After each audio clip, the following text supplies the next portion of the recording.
നമസ്കാരം. കലാകൗമുദി ഓൺലൈനിലേക്ക് സ്വാഗതം.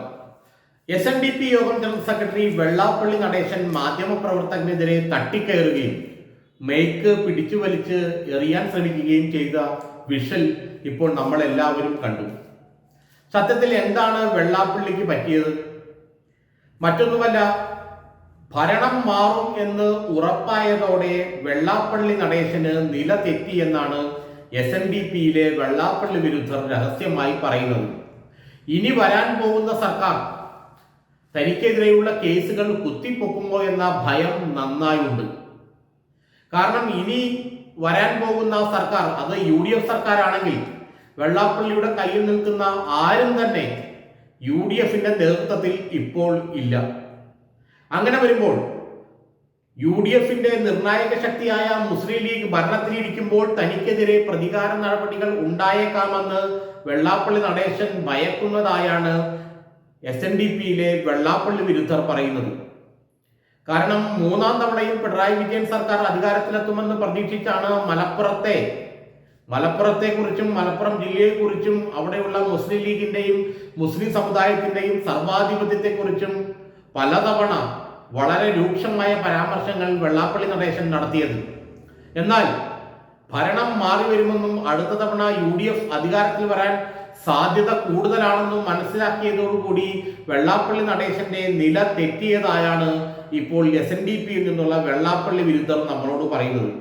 അതുകൊണ്ട് തന്നെ കുറെ ദിവസങ്ങളായി അദ്ദേഹം മാധ്യമപ്രവർത്തകരെ കാണണ്ട എന്ന് വിചാരിച്ചിരുന്നു. പിന്നെ പെട്ടെന്ന് ഒരു കാണേണ്ട അവസരമുണ്ടായപ്പോഴാണ് ഇതാദ്യമായി ഒരു മാധ്യമപ്രവർത്തകന്റെ മൈക്ക് തട്ടിക്കളയുന്ന തരത്തിലുള്ള പ്രതികരണമൊക്കെ വെള്ളാപ്പള്ളി നടേശന്റെ ഭാഗത്ത് നിന്നും ഉണ്ടായത്. മാത്രമല്ല, വെള്ളാപ്പള്ളിയുടെ മെന്റർ എന്ന് പറയാവുന്ന സാക്ഷാൽ പിണറായി വിജയനും പലപ്പോഴും ഇപ്പോൾ പത്രക്കാരോട് തട്ടിക്കറിയാറുണ്ട്. പ്രത്യേകിച്ച് ശബരിമല വിഷയത്തെക്കുറിച്ച് ചോദ്യങ്ങൾ ചോദിക്കുമ്പോൾ പലപ്പോഴും പിണറായി വളരെ ക്ഷുഭിതനായാണ് കാണപ്പെടുന്നത്. ശബരിമല വിഷയം ശരിക്കും ഇടത് സർക്കാരിന്റെ രണ്ടാം പിണറായി സർക്കാരിന്റെ മരണമണി മുഴക്കി എന്നാണ് ഇപ്പോൾ എല്ലാവരും പറയുന്നത്. കാരണം ഇനി കടകംപള്ളിയെ വീണ്ടും ചോദ്യം ചെയ്യുകയും ഒരുപക്ഷെ അദ്ദേഹത്തിന്റെ അറസ്റ്റിലേക്ക് നീളുകയും ചെയ്താൽ സംഗതി മുഴുവൻ പിടിവിട്ടു പോകും. അങ്ങനെ വരുമ്പോൾ വരുന്ന തെരഞ്ഞെടുപ്പിൽ LDFന്റെ പൊടി പോലുമില്ല കണ്ടുപിടിക്കാൻ എന്ന അവസ്ഥയിലും ആകും. ഇത് വെള്ളാപ്പള്ളി നടേശന് നന്നായി അറിയാം.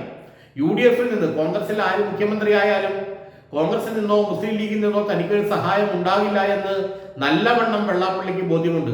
കാരണം ഇനി വെള്ളാപ്പള്ളിയെ UDF സഹായിച്ചാൽ, അല്ലെങ്കിൽ കോൺഗ്രസ് സഹായിക്കാൻ തീരുമാനിച്ചാൽ മുസ്ലിം സമൂഹം മുഴുവൻ കോൺഗ്രസിനെതിരാവും, മുസ്ലിം ലീഗും എതിരാവും.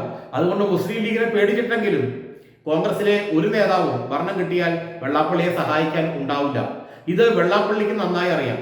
അതുകൊണ്ട് തന്നെയാണ് അദ്ദേഹം ഈ പിടിവിട്ട അവസ്ഥയിൽ പെരുമാറുന്നതെന്നാണ് വെള്ളാപ്പള്ളിയെ എതിർക്കുന്ന ചില SNDP നേതാക്കൾ നമ്മളോട് രഹസ്യമായി പറഞ്ഞത്.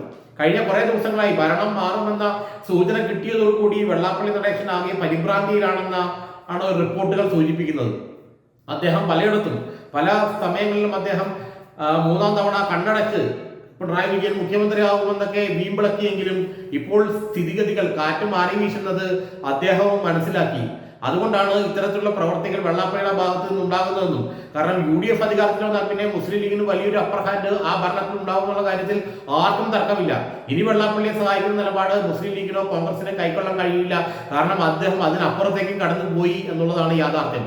അതുകൊണ്ട് തന്നെ ഇനിയും വെള്ളാപ്പള്ളിയുടെ പത്രസമ്മേളനങ്ങളിൽ ഇത്തരത്തിൽ ചോദ്യങ്ങൾ ചോദിക്കുന്ന മാധ്യമപ്രവർത്തകർ ഒന്ന് കരുതിയിരിക്കണമെന്നാണ് പല SNDP നേതാക്കളും രഹസ്യമായി പറയുന്നത്.